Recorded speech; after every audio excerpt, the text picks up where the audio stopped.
I really wanted to be here at VTC with Senator Sanders and the entire team just to say this. I hope that this grant will reaffirm the simple fact that VTC does more for education and job creation in Vermont by knowing how to direct scarce resources to real skills that are going to make an extraordinary difference in the future of the lives of Vermonters than any other educational institution in this state. And that's why the Secretary is here today with this extraordinary announcement. So I just want to say 3 quick points.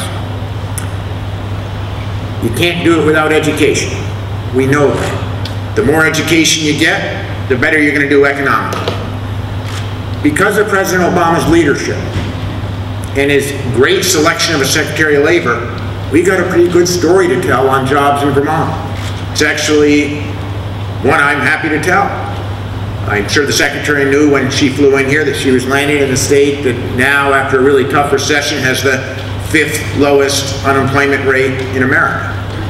I'm sure she knows that we have more green, high-tech jobs than any other state per capita in the country, and that last week it was revealed that Vermont is the only state of the 50 states, the only state that saw income growth in the last 24 months.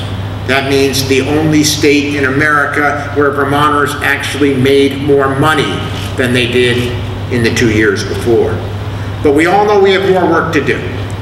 That's why this grant is so critically important to the job that you're doing getting educated at VTC. We're leading in food systems. We're leading in farm to plate, farm to fork, value-added product, in having a bright future for our farmers. We're leading in the need for engineering jobs. I know there's a lot of students here who are studying engineering. And the architecture class is up there on the right if they haven't left yet.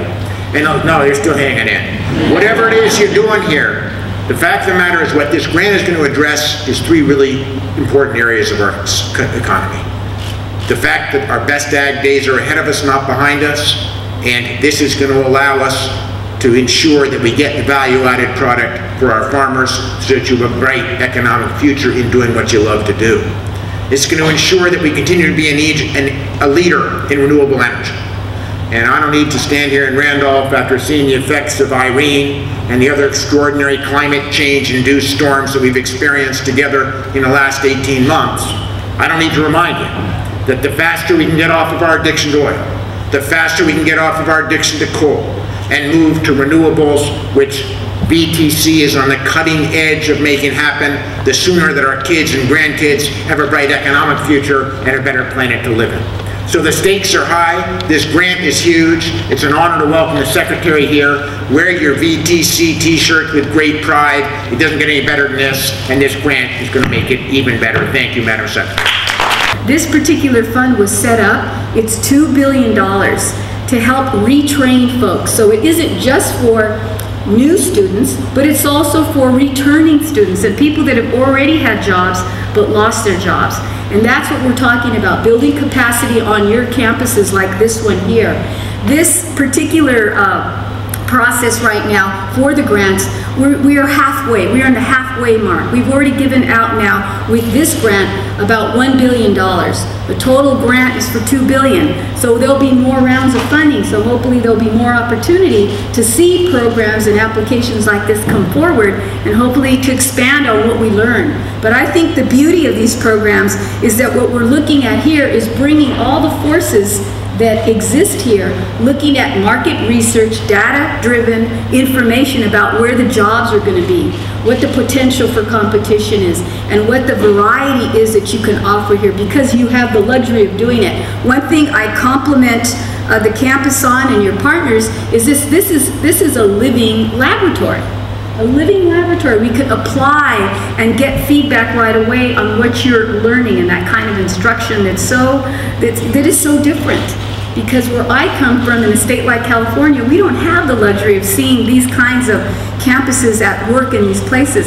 So what you're learning here, the theory, the methodology, and the feedback, I know are going to be able to help your state, but also once this information is gathered, it's going to go online. and it's going to be available to other states and other campuses and other people who want to follow in your footsteps. And so I'm telling you that this is going to be, I think, a very well worth investment that we are making by the federal government. And the president, for sure, wants to see more people getting credentials.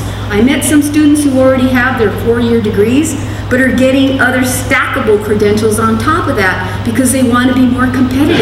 And that's exactly what the President of the United States wants to see. He wants to see in the next 5 years maybe 2 million, close to 2 million more credentials being made available through community colleges because they are low cost and they're efficient.